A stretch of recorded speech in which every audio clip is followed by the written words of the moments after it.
바이든 대통령은 특히 이번 방문에서 반도체 강국인 우리나라와의 공급 협력에 공을 들이고 있습니다. 미국은 반도체 설계 강국이지만 생산은 잘 하질 않습니다. 어제 방한 첫 일정으로 세계에서 가장 큰 반도체 공장, 삼성전자 평택 공장 간 것도 그래서입니다. 한미 두 나라는 오늘도 정상회담에 앞서 상무장관 회담과 비즈니스 원탁회의를 열고 기존의 국장급 대화를 장관급으로 격상하기로 합의했습니다.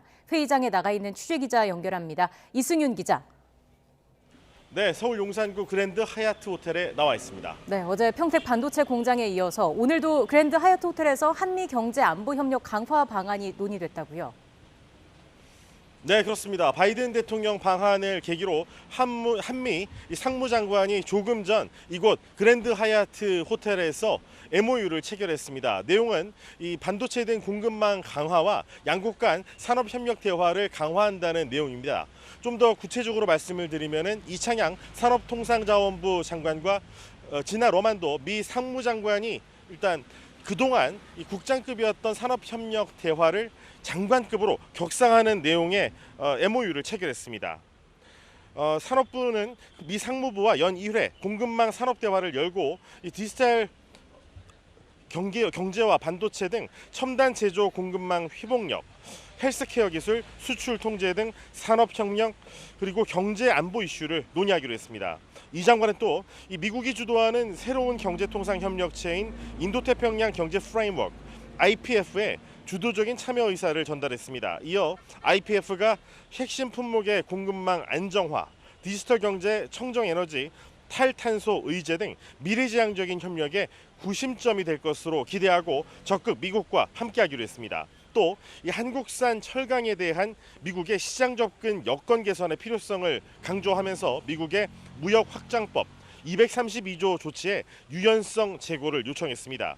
이어서 열린 비즈니스 원탁 회의에는 양측에서 반도체와 배터리, 청정에너지, 디지털 분야 기업 16곳이 참여했습니다.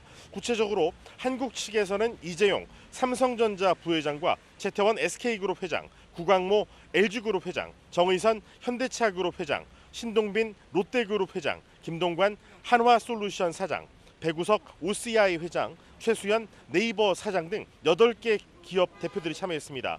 또 미국 측에서는 퀄컴과 어플라이드 머티리얼스, 램 리서치, GM 코리아, 블룸 에너지, GE 코리아, 구글, 코닝 등 8개 기업 관계자들이 참석했습니다.